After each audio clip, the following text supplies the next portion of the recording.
Welcome back to Close Up. The Republican nominee in the U.S. Senate race is a decorated veteran and retired Army Brigadier General. He was chronically underestimated by just about everyone in the primary, and he still won, and he's looking to pull off another upset on November 8th. Don Bolduc joins us in studio. Thanks for being here. Adam, thank you so much for having me. So you meet a voter out on the street. You've got a minute to pitch them on your candidacy and convince them to vote for you. What do you say? Hi, I'm Don Bolduc. I'm running for the United States Senate. I'm a political outsider. I will fight for you. I am not connected to the establishment. I won't work for one person down there. I won't work for a party down there. I recognize that party on both sides, Republican and Democrat, have put us into the very dangerous and hard position that we are in economically, fiscally, and safety and security-wise. I'm asking for your vote.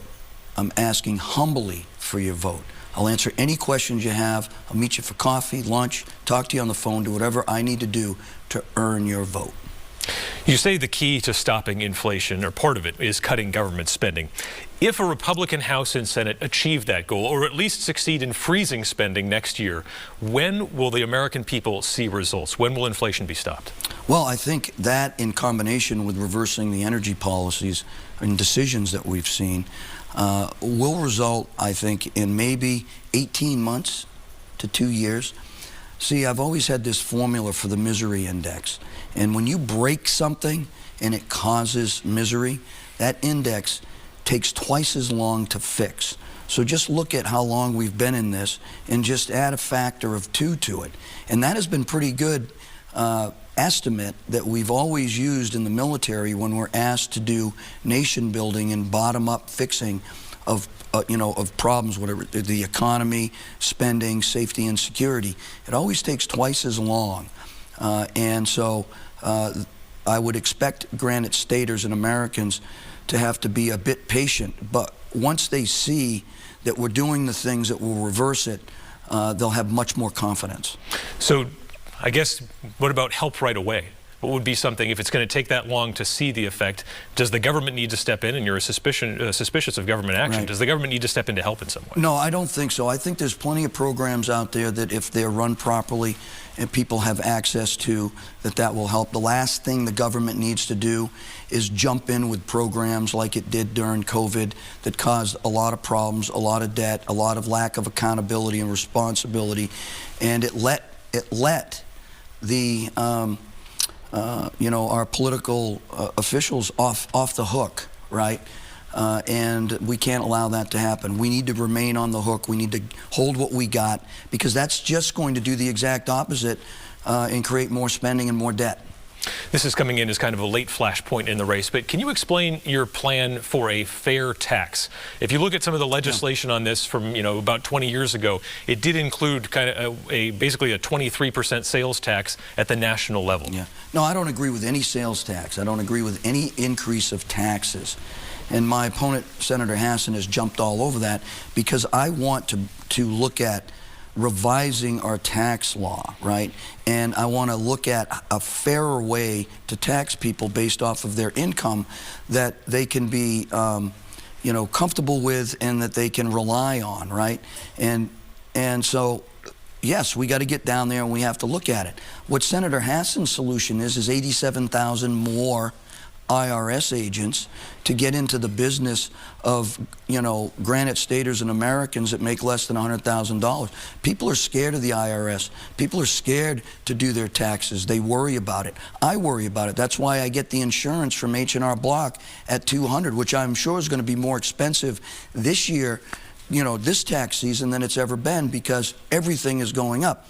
I get that insurance for peace of mind, knowing that if I get audited, they're gonna take care of it for me with the IRS. Why should we be afraid of our government, right? That's a government that treads on us. We don't want a government that treads on us. And I think there's a lot of work to do there. And $80 billion for 87,000 more IRS agents is wasteful money. We don't need it. We need to stop that, reverse it, and reinvest it in our border and in our border patrol. To clarify, though, what is your fair tax proposal then, if it doesn't include a consumption tax? Yeah, well, I think it's a tax that looks at your income and taxes you accordingly, an income tax, right? Not state. States run that, but at the federal level. And I think there's a much fairer way to do it. We just have to We just have to look at it, and we have to work on both sides of the aisle to come up with what's best for Americans, because Americans are concerned about their rising taxes. You know, the Inflation Reduction Act, it increased inflation, it increased taxes, it didn't solve a problem, and she voted for that too. So every solution that she has raised taxes and complicated taxes and weaponized the IRS. Not a good answer for the American people or Granite Staters, and I want to look at reversing that. Was the 2020 election stolen from Donald Trump? No. I've been clear on that. Why then did you say that it was for so long? You were on this program in March of 2021 saying what you're saying now, and then through the entire Republican primary you had a different position. Listen, I have been clear on this, right? And I have evolved in my opinion, just like I will evolve in my opinion on many matters that involve all Granite Staters, 1.3 million of them, right? I will listen to all of them, regardless of what they are, Republican, Independent, Democrat, Libertarian, and I did that. But I've also been clear that I believe there's some integrity and fraud issues that need to be looked into, and our state legislators and governor are going to do it. I've talked. We know that the legislature is going to look at it. We know that the Secretary of State is going to look at it, and it's about fair and free elections. It's about making sure Granite Staters have faith in it. And I'm on the ground, and she's not. And yesterday, at a 125-person house party, 125 people at a house party. It's amazing. Independents, Republicans, Democrats, Free Staters, you name it. An independent asked me that question, and asked me that question from a frame of reference that she is concerned about it. And I said, listen, you know, we should all be concerned about free and fair elections, but you got to talk to your state representatives and your state senators and your governor and the Secretary of State, because that's where it belongs. Unlike Senator Hassan, who wants to federalize the election process, get rid of the Electoral College, and that will have significant consequences on our first in the nation primary. You can't do those other two things and maintain first in the nation primary in New Hampshire. You can't. It's incompatible, and that is the danger of her ideas. So if we went to the state archives and recounted the 2020 ballots, which are under lock and key there and are still secure, are you saying we would find thousands of potentially illegal votes? I'm saying that there is a possibility, according to Granite Staters, that there is a problem with college students voting that aren't residents, with the mandatory ID process, with lack of confidence in machines, mail-in balloting, and these things are the responsibility of us to look at. If Granite Staters bring that to my attention, I'm going to look at it. Listen, I've talked to Granite Staters across the political spectrum on climate and environment, and I will be a champion for that. I was a champion for it in the military. I'll be a champion for it for Granite Staters. It's important. I listen to them. Whether they're Democrats or doesn't matter to me. The same thing on heating and eating. The same thing on the rising interest rates and everything that is precluding Granite Staters from getting the necessities and, being able to, take care of their kids during the wintertime. We're going to have blackouts, according to the experts, because of low, natural gas availability here in New England and in New Hampshire. These are the real issues that we need to be concerned about. And I get a question about, election integrity on yesterday's debate, and I answered it from the perspective of what I'm hearing from Granite Staters, not Don Bolduc's perspective. Just like I will approach every single problem from the perspective of Granite Staters, to be their ambassador and their conduit in Washington, D.C. to make their life better. We know that the Secretary of State and the AG investigate all of those ballots that are cast without ID. They sometimes get it down to just 2 people per election or 16. So it's a tiny, tiny fraction that end up not found, and they could have just moved. So it's not necessarily And if that's the case, then fine. And this is what the communicate it effectively, right? Because if Granite Staters have a problem with it, we have to listen to them. Let's get to the border. Let's get to the border real quick here. Yes, sir. The situation at the border is reaching a stunning point. I don't know if people have seen this, but it's a $13 billion industry for the cartels now to move people across the U.S. southern border.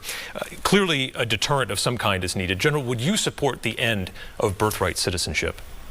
Birthright citizenship? The idea that people who come here who have children, their children are automatically U.S. citizens. No, I think the birthright citizenship is something that I would support and continue to support. That's not the problem. The problem is an unsecure border. The problem is that we don't follow our legal immigration laws. That's the problem, and that's the problem that the Biden administration, with the 100% support by Senator Hassan, has created. They've created this problem for us. Opioids with the drug cartel. You know, human trafficking, as you said, $13 billion industry right now. What a shameful thing, what a national embarrassment. Drug cartels. It's the same people doing this. Weapons coming into this country and negatively affecting this state. We didn't even talk about that yesterday, right? Opioid crisis, mental health, crime. The fact that police officers, we have shortages in every department, are historic shortages in the state police.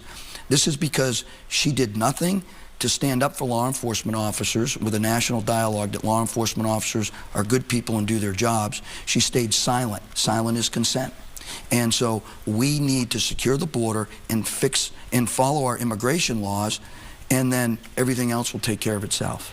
General Bolduc, thanks for joining us on Close Up. We'll see you for the Granite State debate in a few days. My honor to be here, and my best to your viewers. God bless you. Thanks for your time.